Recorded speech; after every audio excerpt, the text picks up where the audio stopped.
अस्सलाम वालेकुम। पाकिस्तान में इस वक्त शाम के 7, भारत में 7:30 और यहाँ हमारे स्टूडियोज की घड़ियों में सुबह के 10 बज रहे हैं। वॉइस ऑफ अमेरिका वाशिंगटन की उर्दू सर्विस से हमारी बाकायदा नशरियात का आगाज़ होता है। पहले घंटे के लिए मैं हूँ आपका मेज़बान खालिद हमीद। जैसा कि आप देख रहे हैं, फेसबुक लाइव पर हम आपके सामने हैं और वेबसाइट और रेडियो पर हमारा ये 1 घंटे का न्यूज़ शो जारी रहेगा। तो आगाज़ करते हैं पहले आज की अहम खबरों की सुर्खियों से।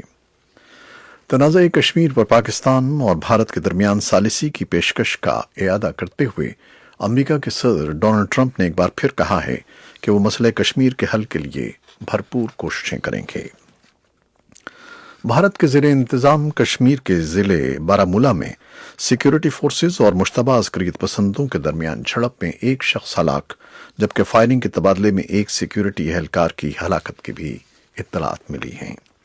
भारत के ज़ेरे इंतज़ाम कश्मीर में सड़कों पर अब थोड़ी बहुत ट्रैफिक चलना शुरू हो गई है।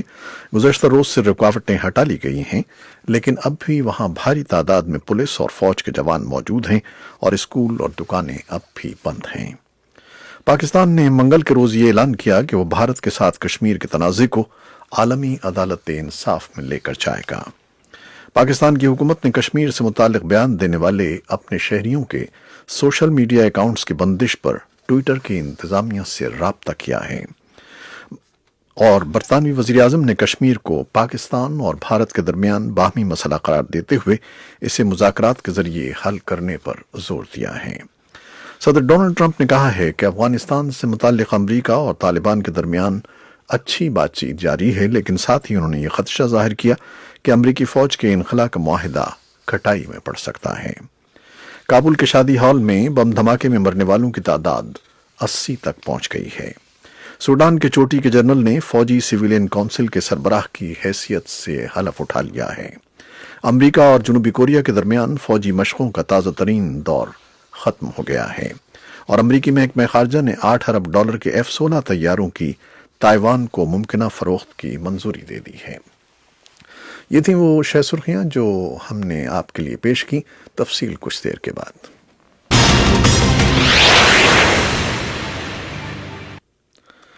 और खबरें अब तफसील के साथ।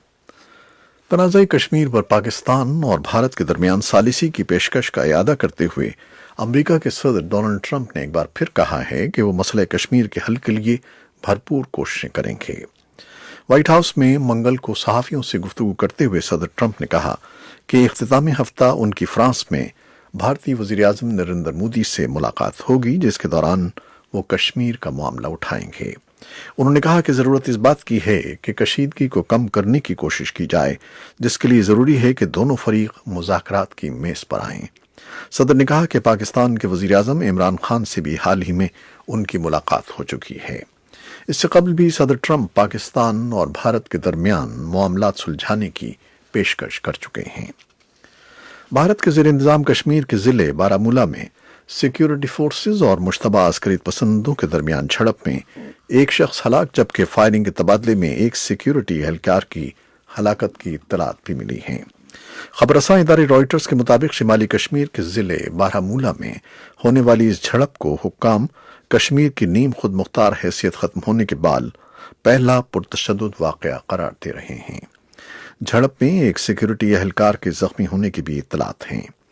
भारतीय हुकूमत की जानिब से कश्मीर की आईनी हैसियत में तब्दीली पर भारतीय कश्मीर में अस्करियत पसंदों ने मुसल्लह जद्दोजहद जारी रखने का ऐलान किया है।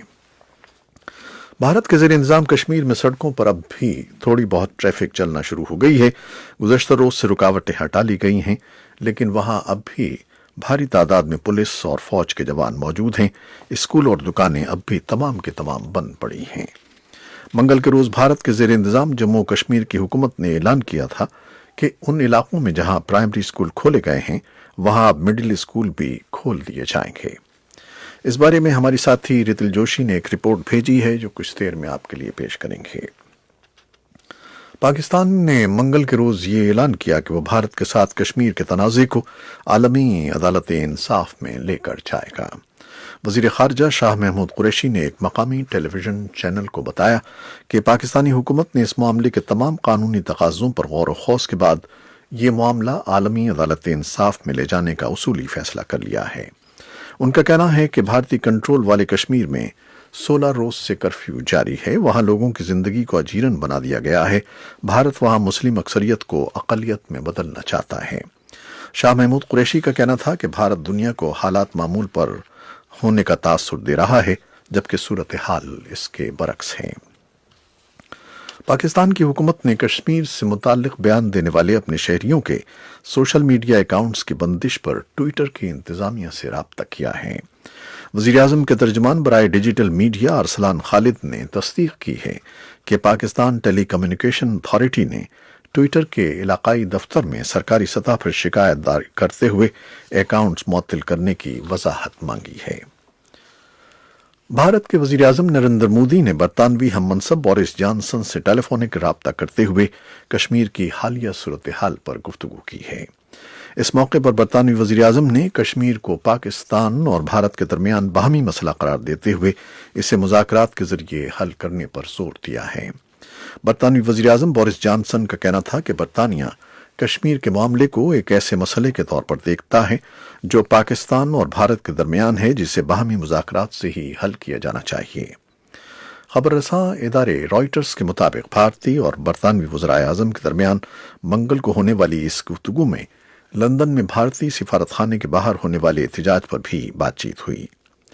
گزشتہ ہفتے لندن میں بھارت کے یوم آزادی کے موقع پر سینکڑوں افراد نے بھارتی سفارت خانے کے باہر کشمیر کی ریاستی حیثیت کے خاتمے کے خلاف مظاہرہ کیا تھا۔ شرکاء نے پاکستان اور کشمیر کے پرچم اٹھائے ہوئے تھے۔ صدر ڈونلڈ ٹرمپ نے کہا ہے کہ افغانستان سے متعلق امریکہ اور طالبان کے درمیان اچھی بات چیت جاری ہے، لیکن ساتھ ہی انہوں نے یہ خدشہ ظاہر کیا کہ امریکی فوج کے انخلا کا معاہدہ کھٹائی میں پڑ سکتا ہے۔ منگل کو وائٹ ہاؤس میں رومانیہ کے صدر سے ملاقات کے بعد صحافیوں سے گفتگو کرتے ہوئے صدر ٹرمپ کا کہنا تھا کہ وہ یہ نہیں کہہ سکتے کہ افغانستان سے فوجی انخلا کا معاہدہ خود ان کے یا طالبان کے لیے قابل قبول بھی ہوگا یا نہیں۔ صدر ٹرمپ کا بیان ایسے وقت میں سامنے آیا ہے جب افغانستان کے لیے امریکہ کے نمائندے خصوصی زلمے خلیل زاد منگل کو قطر کے دارالحکومت دوحہ روانہ ہوئے ہیں، جہاں وہ طالبان کے ساتھ مجوزہ امن معاہدے پر دوبارہ بات چیت کریں گے۔ کابل کے شادی ہال میں بم دھماکے میں مرنے والوں کی تعداد 80 تک پہنچ گئی ہے۔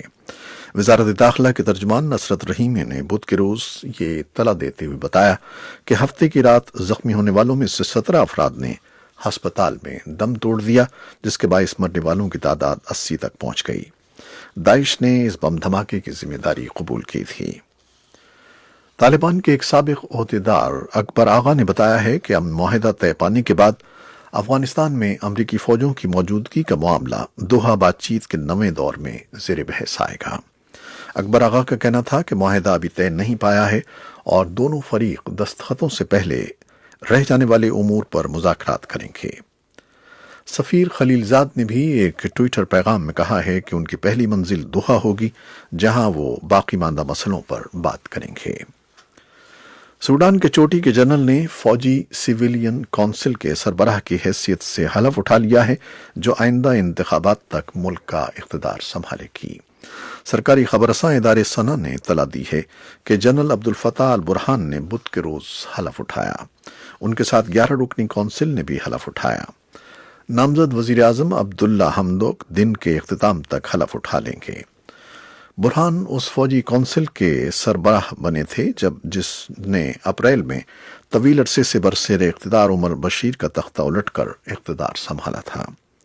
نئی کونسل فوجی لیڈروں اور ان احتجاجیوں کے درمیان شراکت اقتدار کی بنیاد پر تشکیل دی گئی ہے جو سول قیادت والی حکومت کا مطالبہ کر رہے تھے۔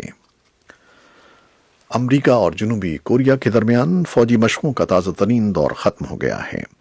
شمالی کوریا کے لیے امریکہ کے چوٹی کے مندوب سول میں ہیں اور شمالی کوریا کے ساتھ طویل عرصے سے تاخیر کا شکار کاروباری سطح کی بات چیت کے لیے ہر چیز موزوں ہے اور تیار ہے سوائے شمالی کوریا کے۔ شمالی کوریا کے خصوصی نمائندے اسٹیفن بیگن نے جو 3 روزہ دورے پر سول پہنچے ہیں، کہا کہ جیسے ہی اپنے شمالی کوریا کے ہم منصب سے کوئی اشارہ ملتا ہے، ہم بات چیت شروع کر سکتے ہیں۔ اور امریکی محکمہ خارجہ نے $8 ارب کے F-16 طیاروں کی تائیوان کو ممکنہ فروخت کی منظوری دے دی ہے۔ چین کی جانب سے اس پر سخت رد عمل ظاہر کیا گیا ہے اور چین نے دھمکی دی ہے کہ وہ اس سودے میں ملوث فرموں پر اقتصادی پابندیاں عائد کر سکتا ہے۔ یہ تھیں وہ خبریں جو فیس بک لائیو پر ہم نے آپ کے لیے پیش کی۔ ویب سائٹ اور ریڈیو پر ہمارا یہ 1 گھنٹے کا نیوز شو جاری رہے گا، ہمارے ساتھ رہیے گا۔